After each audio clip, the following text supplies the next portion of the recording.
আরজি কর কলেজের একজন ছাত্রী, সে ভবিষ্যৎ তার কি ছিল, তার বড় স্বপ্ন আমি ডাক্তার হব, আমি লেডি ডাক্তার হয়ে মায়েদের চিকিৎসা করব, পরিবেশ কি বলে বাবাদের চিকিৎসা করব, ভারতীয়দের চিকিৎসা করব। আজকে সেই বোনটার স্বপ্ন চুরমার হলো। শুধু চুরমার নয়, কিছু দরিন্দা তাদেরকে ছিঁড়ে টুকরো টুকরো করেছে, তার ইজ্জত আবরুকে লণ্ঠন করেছে। আজও কোনো বিচার হচ্ছে? এ বিচার হবার নয়। আমি আনিস খানের বাড়িতে দাঁড়িয়ে বলেছিলাম বিচার পাবে না।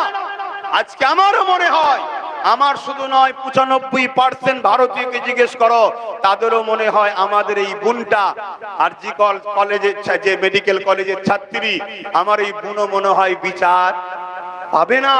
কেন? আমরা ভারতীয়, আমাদের বিচার, আমাদের উপরে যারা জুলুম করবে তাদের বিচার হয় না।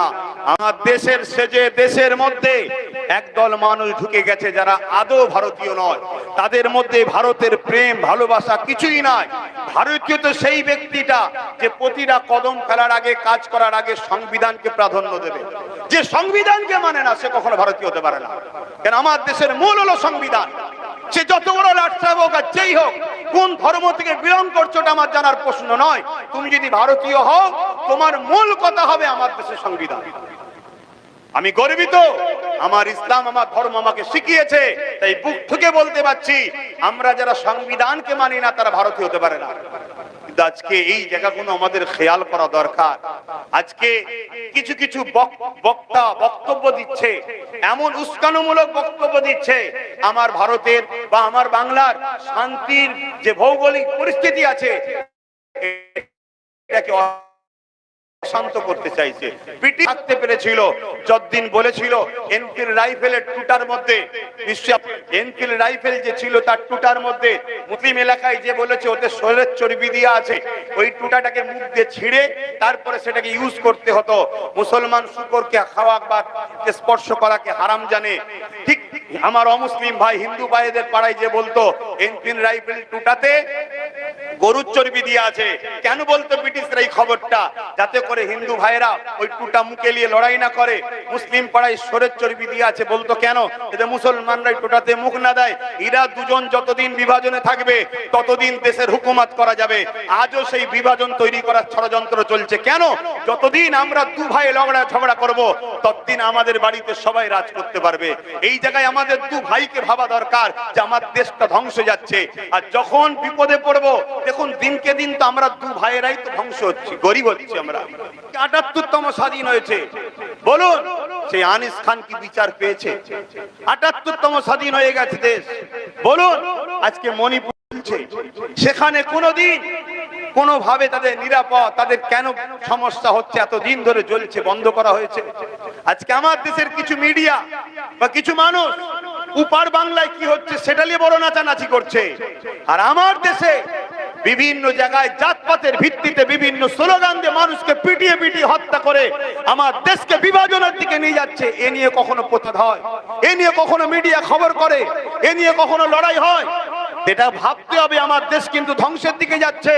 আর দেশ যদি গোলাম হয়ে যায়, মনে রাখবেন যেমন এ দেশ যখন গোলাম ছিল মুসলিমও শান্তিতে ছিল না, হিন্দু শান্তিতে ছিল না, শিখ পাঞ্জাবি আদিবাসী দলিত কেউ শান্তিতে ছিল না। দেশ যখন গোলাম হয়ে যাবে পুঁজিবাদীরাই শুধু শান্তি পাবে, বাকি কাজ ধর্মমুখী দেখা হবে না। তুমি গরিব, তোমাকে গোলাম হয়ে থাকতে হবে। আমার কথা তিতো লাগতে পারে কিন্তু এটা হাকিকাত। আজকে কিছুদিন আগে আবু সিদ্দিক মারা গেল। কোথায় মারা গেল? থানার মধ্যে পুলিশ পিটিয়ে মেরে দিচ্ছে। কোথায় যাচ্ছে দেশ? আইন ব্যবস্থা কোথায়? ডক্টর বাবা সাহেব আম্বেদকর একটা সংবিধান দিয়েছে এই দেশকে চালাবার জন্য, গাইড বুক। সেই গাইড বুককে আজকে ব্রেক করছে কারা? যারা সর্বোচ্চ মাথায় বসে আছে তারা। সাধারণ নাগরিকরা ব্রেক করে নেই, তারা যত মর্যাদা দিচ্ছে সংবিধানকে, কিন্তু সংবিধানকে তাকে তুলে রেখে শিকল দিয়ে বন্দী করে রাখছে কারা? যাদের উচিত সংবিধানকে লাইনে চালানো তারাই। এর জন্য দোষী তারা, যেমন তার থেকে বড় দোষী ভারতের নাগরিক আমরা। আমরা সেই গাফলতির জন্য, আমরা দায়িত্ব কাঁধ থেকে ঝেড়ে ফেলে দিবার জন্য, আমাদের এই অবজ্ঞার জন্য আজকে কিন্তু আমার দেশের সংবিধানের কালো দিন হচ্ছে।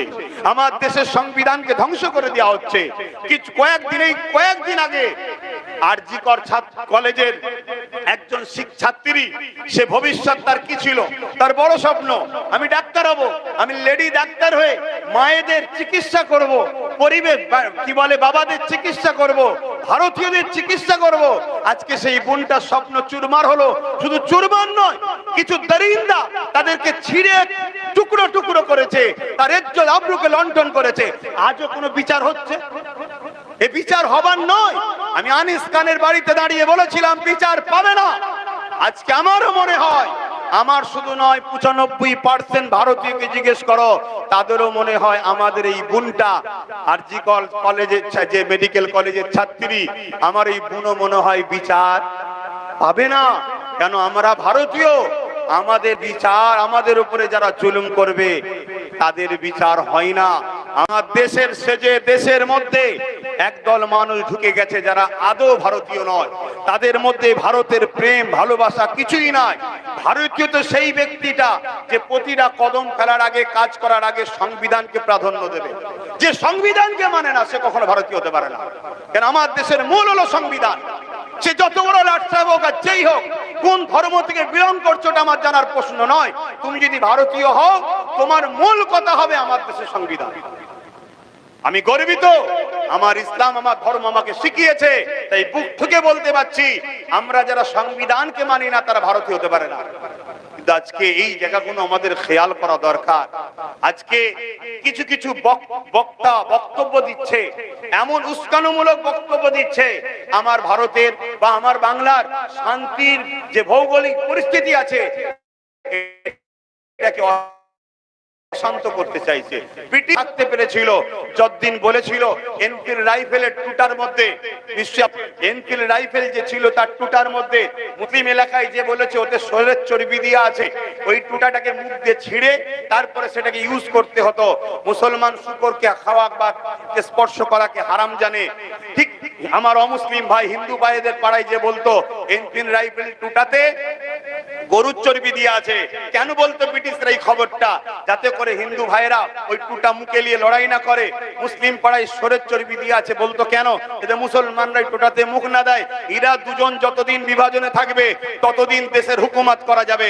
আজও সেই বিভাজন তৈরি করার ষড়যন্ত্র চলছে। কেন?